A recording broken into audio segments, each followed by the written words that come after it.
Good day, this is Dimitri Lascaris coming to you for Reason to Resist from Kalamata, Greece on April 1st, 2025. Last week, Reason to Resist published a report titled The Spy Who Stalked Me. In that report, I laid out the history of my interactions with a former officer in the Israeli military. His name is Ahik Aharony. As I explained in my report, over an 8-year period commencing in 2017, Aharony contacted me on dozens of occasions over Facebook Messenger. He tried to build a rapport with me and seemingly to use that rapport to extract information from me about my pro-Palestine activities and also to obtain information about the pro-Palestine activities of others in Canada. In the beginning, Aharony did not tell me that he had been an officer in the Israeli military, nor was that information disclosed in any of his social media profiles. Instead, I found out that he had served in the Israeli military from a trusted colleague in the Palestinian Solidarity Movement in Canada who knew of Aharony previously.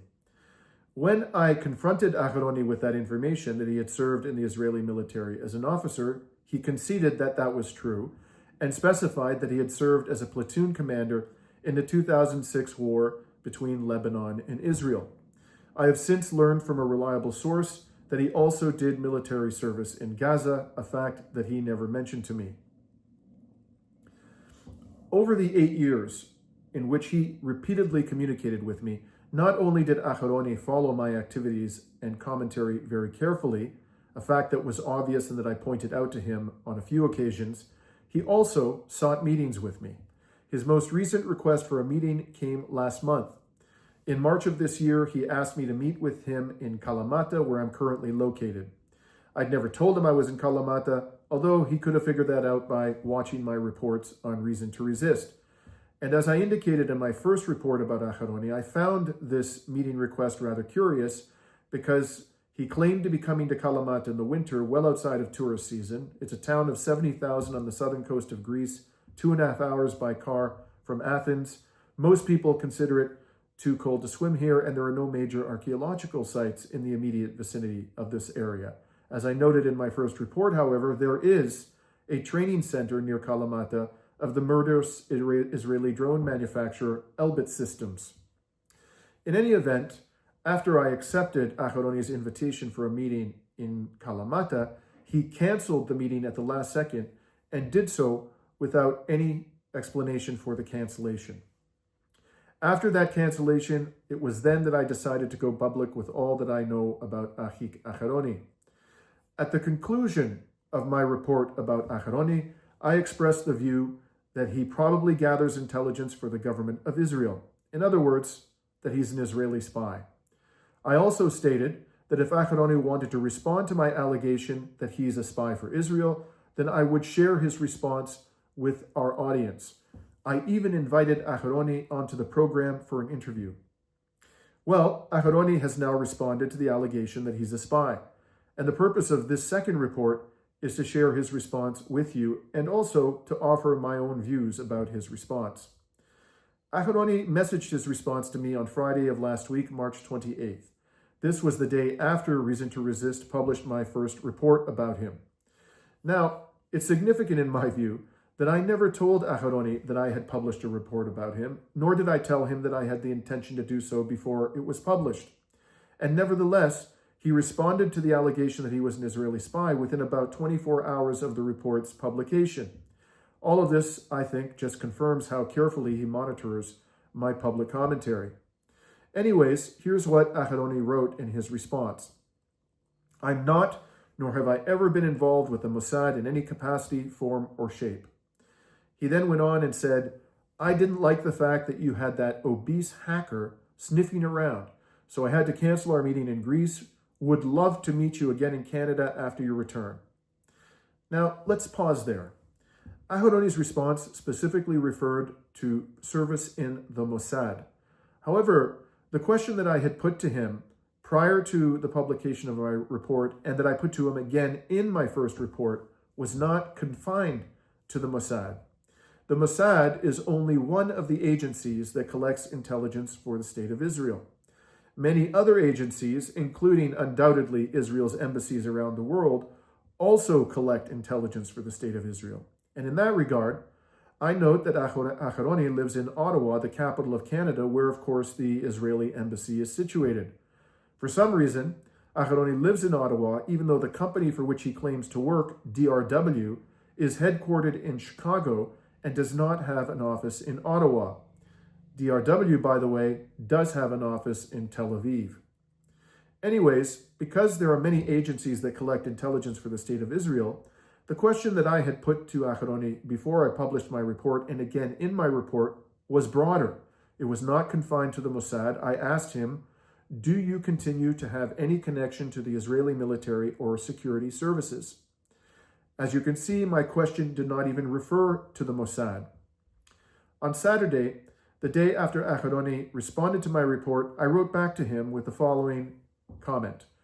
My question to you was not confined to the Mossad. As we all know, the Mossad is not the only agency that gathers intelligence for the State of Israel. My question referred more broadly to security services. So let's make this simple to avoid any misunderstanding. Since you left the Ministry of Defense in 2000, have you performed any services for the State of Israel? And if so, what was the nature of those services? I asked that question about 4 days ago. Aharony has seen my question, but so far he hasn't responded to it. Now, when he responded to my report last Friday, Aharony also offered an explanation, as I mentioned, for why he canceled our meeting in Kalamata at the last second. He wrote again, I didn't like the fact that you had that obese hacker sniffing around, so I had to cancel our meeting in Greece. Would love to meet you again in Canada after your return. So according to Aharony, I had made him feel uncomfortable by asking someone he describes as an obese hacker to, quote, sniff around him, close quote. Frankly, I have no idea what Aharony is talking about. I didn't ask anyone to sniff around Aharony, and as far as I know, none of my friends is a hacker. For my report, all the research about Aharony was done by me and me alone. As a result, after Aharony responded to me last Friday, I wrote back to him and advised him that I had no idea what he meant by those terms. But since then, Aharony has not clarified what he meant by obese hacker or sniffing around. Now, I wish to make a couple of other observations about Aharony's response from last Friday. First, since we published my first report on him, Aharony has changed his Facebook profile. This is what it looked like immediately prior to the publication of my first report. Now, this is what his Facebook profile looks like now. As you can see, Aharony has changed his Facebook identity from Ahik Aharony to Jeffsy Hightower. He's also removed his photo from his Facebook profile. I suspect that after this second report on him comes out, he'll change his Facebook identity again. Let us hope that this time he comes up with a more convincing identity than Jeffsy Hightower. Second, since we published my first report on Aharony, he has also changed his LinkedIn profile. This is what his new LinkedIn profile looks like. On LinkedIn, Aharony has not changed his name, but he has removed his photograph. Also, I can no longer see Aharony's work experience or education on LinkedIn, whereas I was able to see all of that information immediately before we published my first report. One further point I wish to make about Aharony's response is that the tone of it struck me as rather peculiar.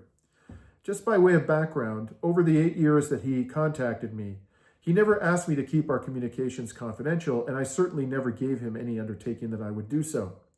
Also, although the tone of my communications with him was civil, he undoubtedly understood that I was hostile to ardent Zionists, which is exactly how he described himself to me. As a result, Aharony could not have reasonably had any expectation that I would keep his communications with me confidential. Still, you would think that if he's not an Israeli spy, as I have alleged, and if he communicated with me for purely innocent reasons, as he alleges, then his response to my report would have been at least a little indignant, that he would have expressed a little concern or protestation. But there was no indignation and no protestation in Aharony's response. In fact, he was quite friendly in his response, even going so far as to say that he would love to meet with me when I return to Canada. Now, when I add it all up, I continue to believe that Ahik Aharony gathers intelligence for the State of Israel and that he is, in fact, a spy for the murderous, diabolical, sadistic regime in Jerusalem.